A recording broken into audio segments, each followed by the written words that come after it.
The body camera footage would later be analyzed frame by federal prosecutors, civil rights attorneys, internal affairs investigators, and millions of shocked viewers who couldn't believe what they were witnessing on their screens. It was 2:47 p.m. on a Tuesday afternoon in downtown Phoenix, when Officer Derek Martinez made what would become the most catastrophic mistake in Arizona law enforcement history, handcuffing the wrong man in broad daylight, surrounded by federal witnesses. While multiple cameras captured every moment of what legal experts would later describe as the most brazen civil rights violation caught on tape in decades.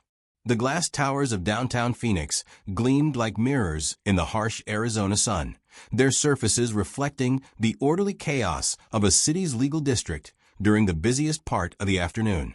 Federal courthouse employees streamed down the marble steps of the Sandra Day O'Connor United States Courthouse, their conversations mixing with the urban symphony of car horns, construction noise, and the distant hum of air conditioning units working overtime against the desert heat. It was a kind of ordinary Tuesday that would be remembered forever by everyone who witnessed what was about to unfold on the corner of Washington and First Avenue. Officer Derek Martinez, 34 years old and carrying himself with the aggressive swagger of a man who believed his badge made him untouchable, had been prowling the federal district for over an hour, his predatory instincts scanning the crowd for what he privately called opportunities for attitude adjustment. His patrol car moved through the downtown traffic with the deliberate menace of a shark cutting through water, its occupants' pale blue eyes constantly searching for any sign of what his twisted worldview categorized as suspicious behavior. Today, like every day for the past 9 years, Martinez was hunting for someone to remind about their place in his version of America. The expensive black sedan that caught Martinez's attention was parked legally in front of the federal courthouse, its occupant visible through the tinted windows as he concluded what appeared to be an important phone conversation. Something about the sight of a well-dressed black man conducting business in the heart of the legal district triggered every prejudice that festered in Martinez's narrow mind.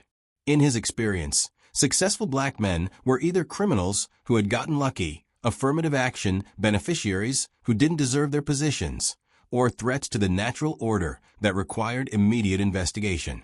The possibility that this particular man had earned his position through merit, intelligence, and unwavering dedication to justice was literally inconceivable to someone whose own mediocrity had been masked by institutional protection for nearly a decade. What Officer Derek Martinez couldn't see, what his prejudices had blinded him to completely, was a small gold pin adorning the man's lapel, barely visible through the sedan's window, but unmistakable to anyone who understood the symbols of legal authority. The Arizona State Seal, worn only by the highest-ranking law enforcement official in the state, glinted in the afternoon sun like a warning beacon that Martinez was too ignorant to recognize. Below it, a simple bronze nameplate read, Attorney General James Washington.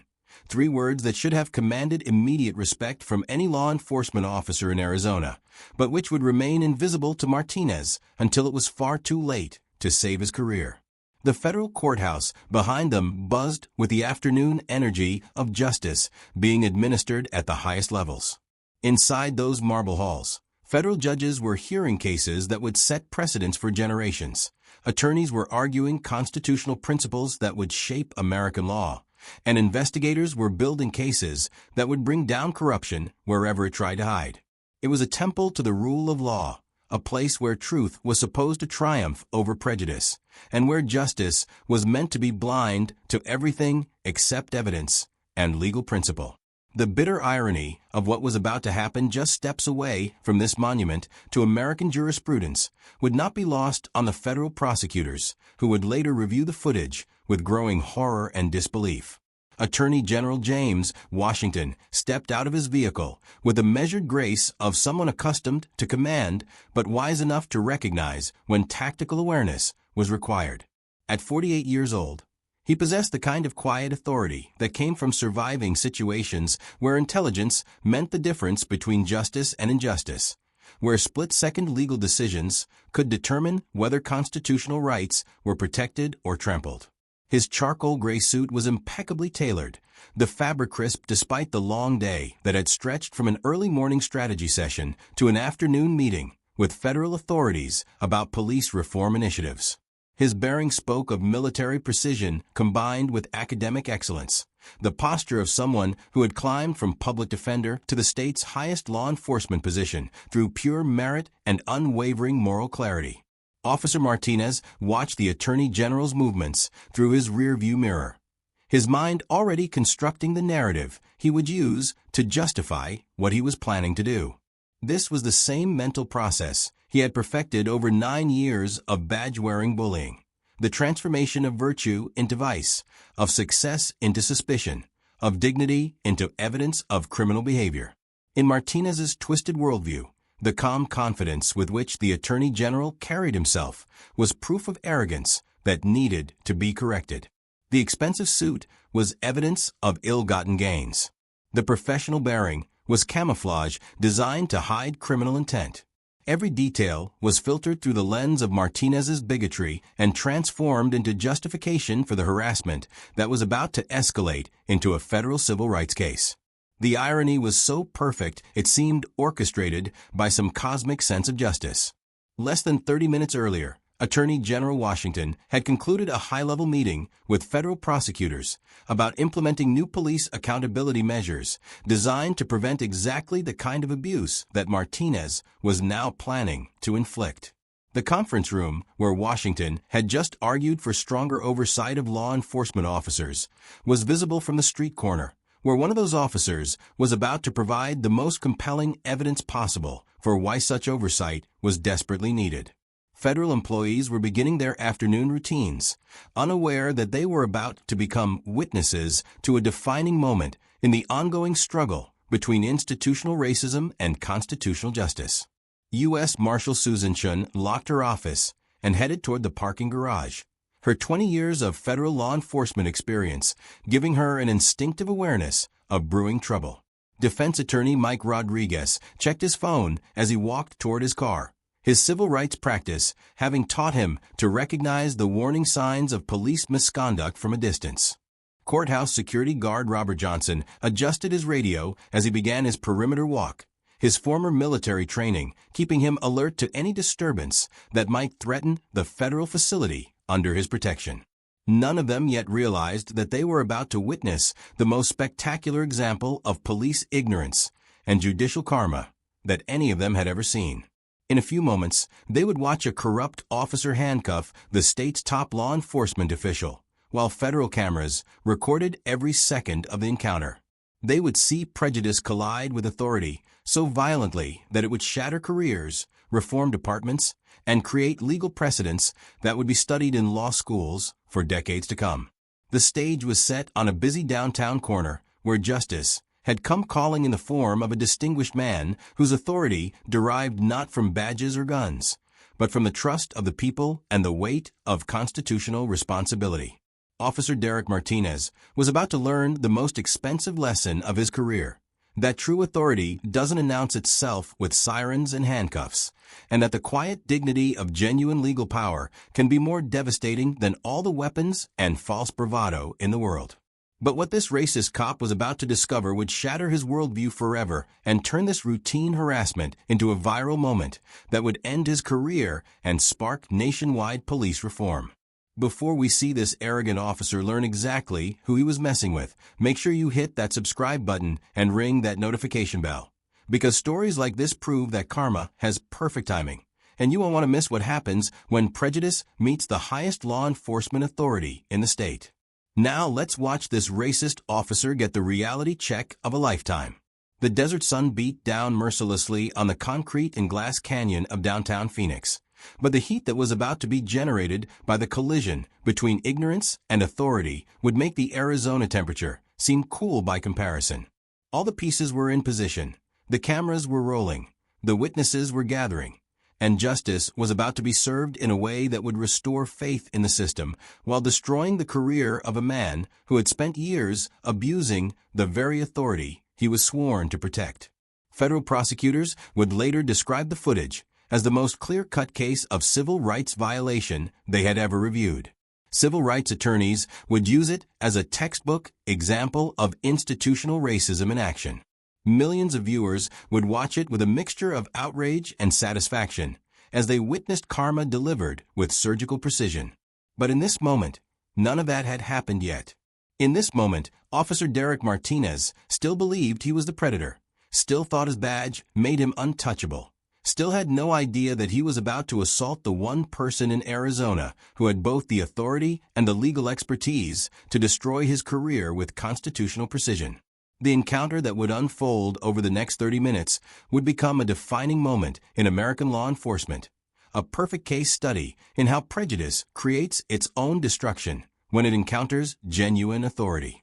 It would prove that justice, like physics, has immutable laws, and that what goes up in arrogance must come down in accountability, especially when the fall is captured in high-definition digital clarity and broadcast to a world hungry for proof that the system can still work when the truth finally sees daylight. To understand why what happened next on that sweltering Phoenix afternoon would be so devastating for Officer Derek Martinez, you need to know exactly who this man was and how 9 years of unchecked privilege had transformed a mediocre recruit into a badge-wearing predator whose sense of invincibility was about to be shattered by the most powerful law enforcement official in Arizona. Derek Martinez had been born in 1989 in Scottsdale's most exclusive gated community, the youngest son of a family whose wealth had insulated them from every consequence and shielded them from every uncomfortable truth about the world beyond their manicured lawns and private security gates. His father, Roberto Martinez, was a successful real estate developer who had built his fortune by gentrifying historically Latino neighborhoods while simultaneously funding political campaigns that promised to secure the border and restore law and order. His mother, Patricia, was a former beauty queen turned social media influencer whose charitable work consisted mainly of organizing fundraising galas for causes that photographed well, but required no actual sacrifice or self-reflection. From his earliest memories, Derek had been taught that the world was divided into winners and losers, predators and prey, those who commanded respect and those who were commanded.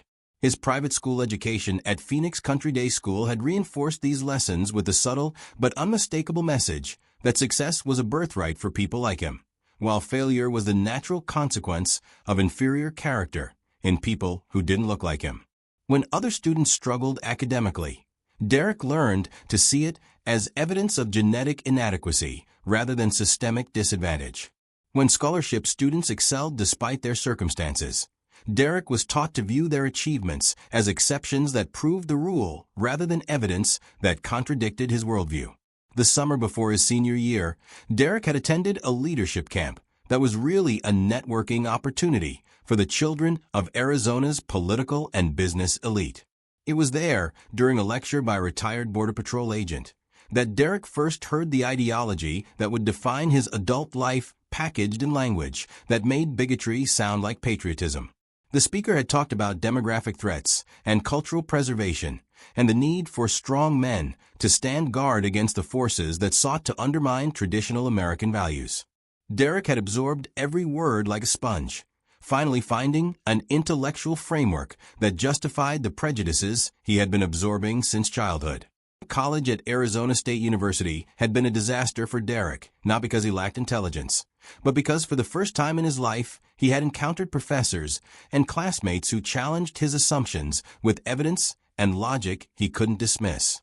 His criminal justice courses had exposed him to concepts like institutional racism, unconscious bias, and systemic inequality, ideas that threatened the very foundation of his self-image as a deserving member of a superior class. Rather than engaging with these challenging concepts, Derek had retreated into an online echo chamber of like-minded individuals who assured him that his professors were pushing anti-American propaganda and that his discomfort was actually evidence of his moral clarity. After barely graduating with a 2.3 GPA and a degree in criminal justice that he had earned more through family connections than academic merit, Derek had applied to the Phoenix Police Department during a period when the agency was desperately trying to increase its recruitment numbers. His background check had revealed nothing disqualifying. His family's wealth and connections had ensured that his college drinking incidents had been handled privately. His aggressive behavior at fraternity parties had been dismissed as boys being boys, and his social media posts expressing admiration for Confederate symbols had been explained away as historical interest. The police academy had been Derek's first taste of real authority, and he had devoured it with the hunger of someone who had always felt entitled to power but had never possessed the competence to earn it legitimately. While other recruits struggled with the physical demands of training, Derek's privileged background had given him access to personal trainers and nutritionists that most of his classmates couldn't afford. While others found the academic coursework challenging, Derek's family had hired tutors to ensure his success. He had graduated near the middle of his class, but his training officers had noted a disturbing pattern in his field exercises, a tendency to escalate situations unnecessarily, an inability to de-escalate confrontations, and a concerning eagerness to use force against suspects who reminded him of people he considered beneath him. Derek's first partner had been Officer Maria Santos, a 10-year veteran whose parents had immigrated from Mexico, and who had joined the force to serve the community that had raised her. Santos had tried to mentor the young officer, teaching him the difference between commanding respect and demanding submission, between protecting citizens and intimidating them. But Derek had interpreted her guidance as weakness, her compassion as naive idealism, and her success as evidence that the department had been corrupted by political correctness. After 6 months of increasingly tense interactions, Santos had requested a transfer, citing fundamental philosophical differences about the nature of police work in her confidential report to supervisors. The pattern had repeated itself with 3 subsequent partners over the next 2 years. Each experienced officer had tried to teach Derek the subtle art of community policing, the importance of building trust with citizens, and the legal and ethical boundaries that separated legitimate law enforcement from authorized harassment. Each had eventually requested reassignment after watching Derek transform routine interactions into confrontations, peaceful encounters into power struggles, and minor infractions into pretexts for humiliation and abuse. By his 4th year on the force, Derek had developed a reputation among his colleagues that fell into 2 distinct camps. The older, more experienced officers viewed him as a liability who would eventually cost the department millions in settlement money and destroy decades of community trust building. They whispered about his aggressive tactics, his pattern of complaints from minority citizens, and his disturbing tendency to find weapons and contraband during searches that other officers somehow missed. But a younger cohort of recruits saw Derek as a role model, someone who wasn't afraid to do what was necessary to maintain order and who understood that political correctness was the enemy of effective policing. Derek's supervisors had found themselves caught between competing pressures. The community policing advocates within the department wanted him transferred to desk duty or subjected to intensive retraining. The police union defended him aggressively, arguing that his aggressive approach was necessary in a dangerous job and that complaints against him were motivated by anti-police bias rather than legitimate grievances. The city's political leadership, dominated by politicians who had built their careers on law and order rhetoric, were reluctant to discipline an officer whose methods aligned with their campaign promises, even if those methods occasionally generated negative publicity. The complaints against Derek had been steadily accumulating in his personnel file, like storm clouds gathering on the horizon. Mrs. Elena Rodriguez, a 73-year-old grandmother, had filed a formal complaint after Derek had handcuffed her during a wellness check requested by concerned neighbors, claiming she had been combative when she had simply asked to see his warrant before allowing him into her home.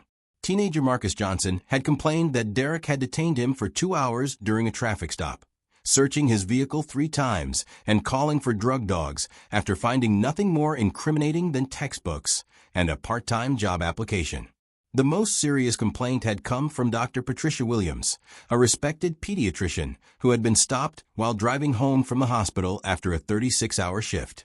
Derek had forced her to perform field sobriety tests despite her explanation that she was exhausted from saving children's lives, had searched her vehicle for drugs despite finding her medical credentials, and had ultimately arrested her for obstruction of justice when she had asked to speak to his supervisor. The charges had been dropped within hours, but not before Dr. Williams had spent a night in jail and missed her daughter's graduation ceremony. Each complaint had been investigated by internal affairs with the thoroughness of a performance review designed to reach a predetermined conclusion. Witnesses had been dismissed as unreliable. Video evidence had been ruled inconclusive, and Derek's explanations had been accepted without serious scrutiny. The pattern was always the same. Derek would claim that he had felt threatened, that the complainant had been uncooperative, that he had followed proper procedure in a dangerous situation. His union representative would cite officer safety concerns and the split-second decisions required in law enforcement. The investigation would conclude that while Derek's approach might have been tactically sound, he should receive additional training in community relations and cultural sensitivity. The training sessions had been Derek's favorite part of the complaint process. He had sat through hours of seminars on implicit bias, cultural competency, and de-escalation techniques with the bemused patience of someone listening to a foreign language he had no intention of learning. The instructors had been retired officers and academic experts who spoke passionately about building trust with diverse communities, about seeing citizens as partners rather than adversaries, about using the minimum force necessary to achieve legitimate law enforcement objectives. Derek had taken notes dutifully, answered questions appropriately, and passed every test with scores that demonstrated his intellectual understanding of concepts he had no intention of implementing. Between training sessions, Derek had continued his pattern of aggressive policing with even greater sophistication. He had learned to articulate his suspicions in language that satisfied legal requirements while pursuing investigations motivated by racial profiling. He had mastered the art of escalating situations in ways that appeared justified on paper, but were designed to provoke reactions that would justify further escalation. Most importantly, he had developed a network of like-minded officers who would provide corroborating testimony when his version of events was challenged by civilian complaints. Derek's personal life reflected the same toxic combination of privilege and prejudice that defined his professional conduct. His social media accounts, carefully scrubbed of overtly racist content after his supervisor's warning, still contained subtle signals that informed observers could easily decode. Photos from shooting ranges were captioned with references to protecting civilization. Images from police charity events were accompanied by commentary about supporting the thin blue line against chaos. His dating profile described him as someone looking for a traditional woman who understands the importance of strong leadership in uncertain times. His apartment in a gentrified neighborhood near downtown Phoenix was decorated with a kind of military memorabilia that appealed to someone who had never served but fantasized about combat. Framed photographs of SWAT team exercises shared wall space with replica badges from elite law enforcement units he had never qualified to join.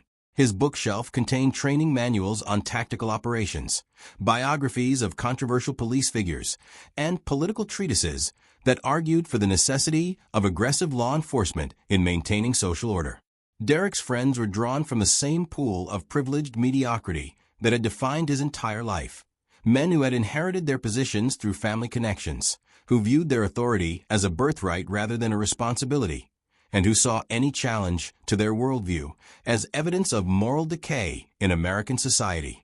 Their conversations revolved around complaints about political correctness, fears about demographic change, and fantasies about the day when real Americans would reclaim their country from the forces of chaos and criminality.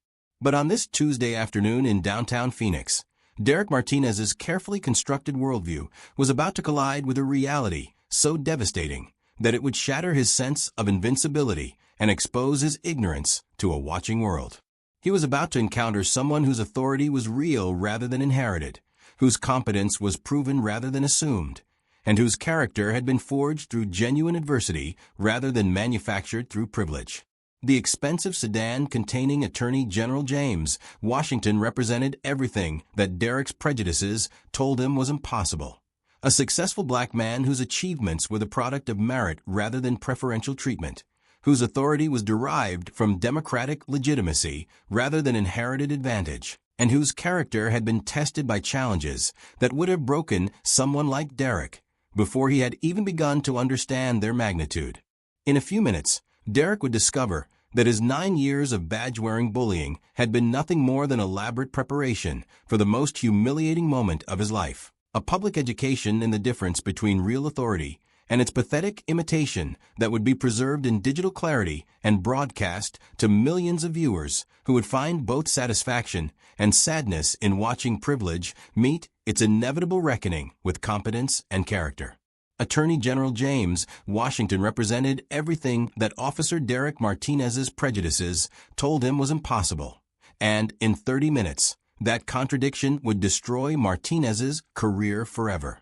Born in 1975 in South Phoenix to a single mother who cleaned office buildings at night, James had learned early that excellence wasn't optional for someone who looked like him. While Martinez was attending elite private schools, James was studying by streetlight because the electricity had been shut off. While Martinez's parents bought his way through college, James worked 3 jobs to pay for law school at night. While Martinez was failing his way through a criminal justice degree, James was graduating summa cum laude from ASU Law and beginning a career that would take him from public defender to federal prosecutor to the state's highest law enforcement position. James had spent 15 years as a civil rights attorney, representing families destroyed by police brutality, workers cheated by corrupt employers, and communities poisoned by corporate negligence. He had prosecuted crooked cops, corrupt officials, and white-collar criminals who thought their wealth made them untouchable. He had argued cases before the Supreme Court, testified before Congress, and built a reputation as someone who could dismantle institutional racism with surgical legal precision. 2 years ago, the governor had appointed James as Arizona's first black attorney general after his predecessor resigned in scandal. The appointment had been controversial among exactly the kind of people who would support officers like Martinez, but James had proven his worth by increasing prosecution rates, implementing police accountability measures, and restoring public trust in the state's justice system. James's morning had begun with a federal courthouse meeting about police reform, specifically addressing officers like Martinez, who had been protected by a system that valued loyalty over accountability. The irony was perfect. The man who had just spent 3 hours developing policies to stop police misconduct was about to become its victim. But James Washington was no ordinary victim. He was the state's chief law enforcement officer, a constitutional scholar, and a man whose authority derived from the people rather than prejudice. Martinez was about to learn the difference between inherited privilege and earned power, between badge authority and constitutional responsibility. The collision between Martinez's ignorance and Washington's authority would become a textbook case in how justice can arrive swiftly when truth meets power and cameras capture every devastating second. Officer Derek Martinez watched the Attorney General through his rearview mirror with the predatory focus of a hunter who had spotted his prey. Everything about the scene triggered his prejudices. A well-dressed black man in an expensive car conducting business in the federal district. In Martinez's twisted worldview, this could only mean one thing: criminal activity that required immediate investigation. "Dispatch, I've got a suspicious individual in the courthouse area," Martinez radioed, his voice carrying the false authority of someone who had convinced himself he was protecting society. "Requesting backup for a possible drug dealer in a high-end vehicle. Subject appears to be conducting transactions." The irony was breathtaking. Martinez was calling for backup to arrest the state's top law enforcement officer for conducting the business of justice. Attorney General Washington had just finished coordinating with federal prosecutors about a new initiative to prosecute police officers who violated civil rights. Officers exactly like the one now planning to destroy his own career. As Martinez stepped out of his patrol car, his hand instinctively moved to his weapon. His training had taught him officer safety protocols, but his prejudices had transformed those protocols into weapons of intimidation. He approached Washington's vehicle with the aggressive posture of someone who believed his badge gave him the right to treat successful black men as inherent threats to public order. Washington noticed the officer's approach in his side mirror and immediately understood what was happening. His legal training and civil rights experience had taught him to recognize racial profiling from a distance. But rather than anger, he felt a profound sadness. This was exactly the kind of systematic harassment he had dedicated his career to stopping. The federal courthouse loomed behind them, its marble facade bearing witness to what was about to become the most documented case of police misconduct in Arizona history. Multiple security cameras were recording the scene. Federal employees were beginning to notice the commotion, and smartphones were already being raised to capture what their owners sensed would be something extraordinary. Martinez was 30 seconds away from making the worst mistake of his life, while Washington was about to demonstrate why character and dignity triumph over badges and bluster every single time. License and registration. Martinez barked through Washington's window, his flashlight beam cutting through the afternoon sun with unnecessary aggression. Step out of the vehicle. Now. Attorney General Washington complied with calm precision, his movements deliberate and non-threatening. Officer, may I ask the reason for this stop? I was legally parked conducting official business. Don't get smart with me, Martinez snarled, his prejudices interpreting Washington's composed professionalism as insolence. Official business? What kind of business does someone like you have at a federal courthouse? The racist implication hung in the desert air like poison. Federal employees gathering on the courthouse steps began pulling out their phones, sensing they were witnessing something extraordinary. U.S. Marshal Susan Chin recognized Washington immediately and started moving toward the confrontation, her 20 years of federal experience telling her this was about to become a disaster. "Turn around, hands behind your back," Martinez commanded, reaching for his handcuffs with the sadistic pleasure of someone who believed he was putting an uppity black man in his place. "You're under arrest for obstruction of justice." "Officer, you're making a serious mistake," Washington said quietly, his voice carrying the weight of constitutional authority that Martinez was too ignorant to recognize. "I am Attorney General James Washington.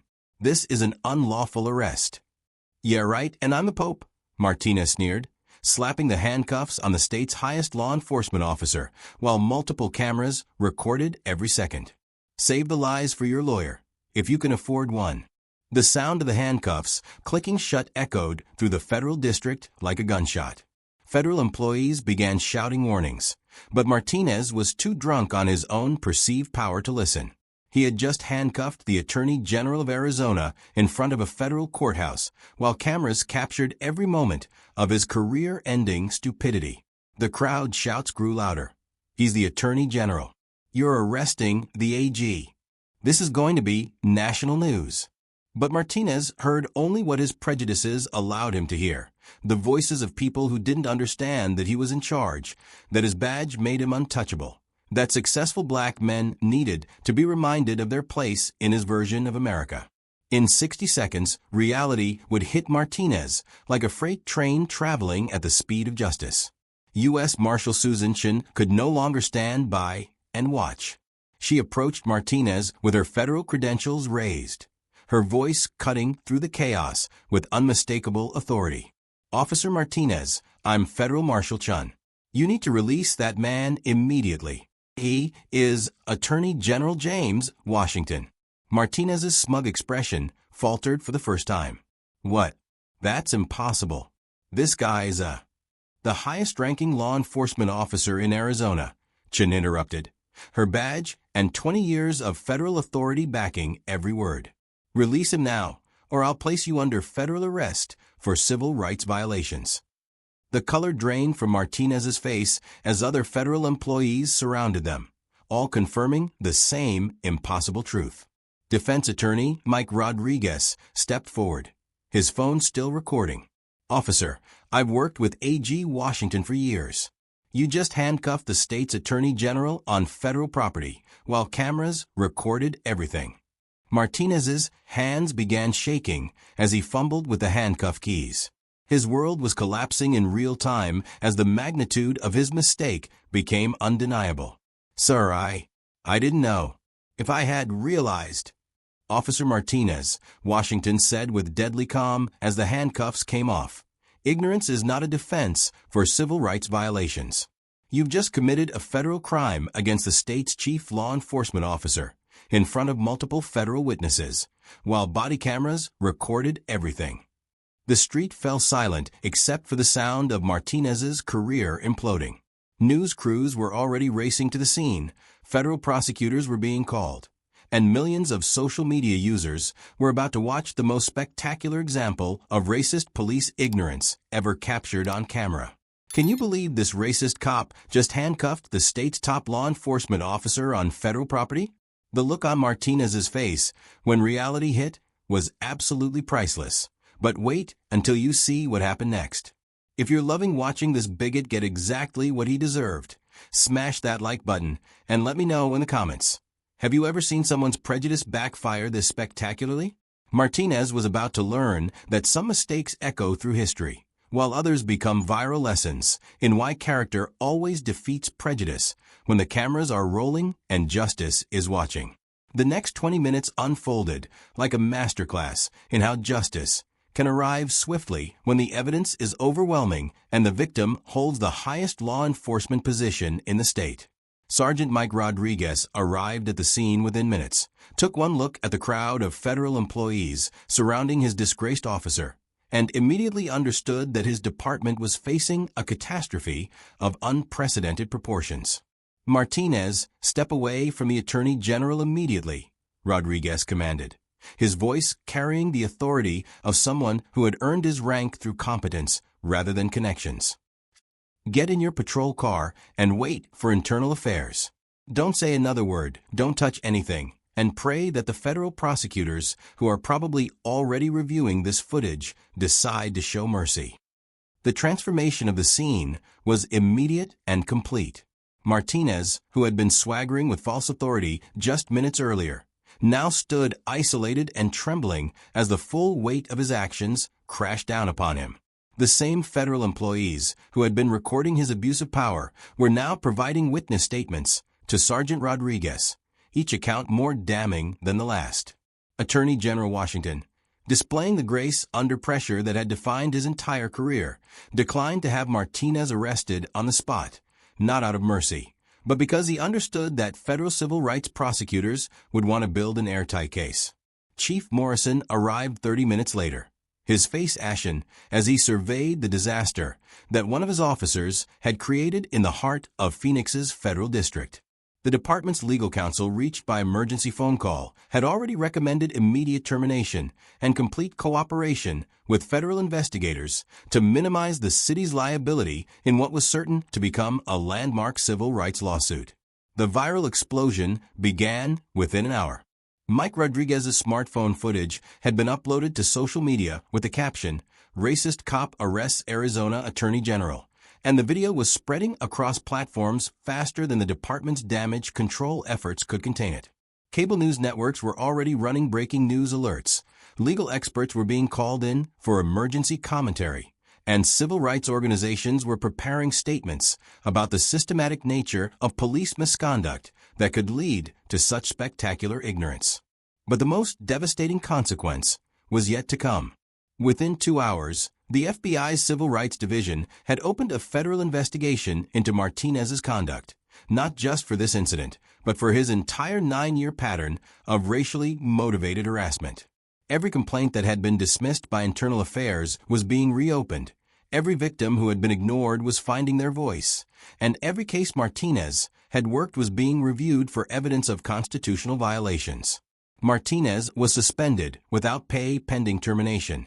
His law enforcement certification was under immediate review, and federal prosecutors were considering charges that could result in years in federal prison. The officer who had believed his badge made him untouchable was about to discover that civil rights violations carry consequences that no union contract can protect against.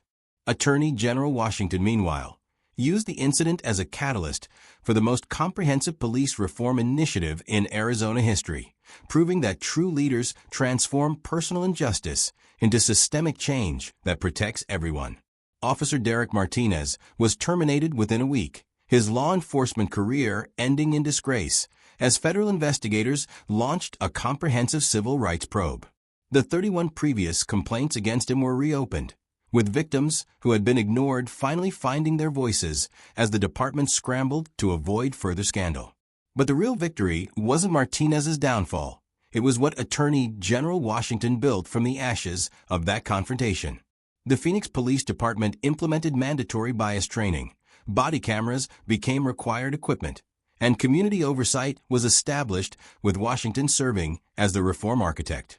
The viral video became training material for police academies nationwide, not as an example of proper procedure, but as a cautionary tale about what happens when prejudice meets genuine authority under the unforgiving eye of digital cameras. Martinez's story proves that privilege without character eventually meets its reckoning, while Washington's response demonstrates that true leaders transform personal injustice into systemic change that protects everyone. The afternoon sun that had witnessed Martinez's arrogance ultimately illuminated Washington's grace under pressure, proving that dignity and constitutional authority will always triumph over badges and bluster when justice has cameras rolling and the truth refuses to stay hidden. Washington returned to his quiet work of reforming the justice system, but now he carried something new. Proof that even in America's darkest moments of institutional racism, character and competence can prevail when they're backed by constitutional authority and witnessed by a world hungry for accountability. Justice might be delayed, but stories like this prove it's never denied when good people refuse to stay silent and cameras capture every moment of truth meeting power. Subscribe for more stories where justice gets served ice cold.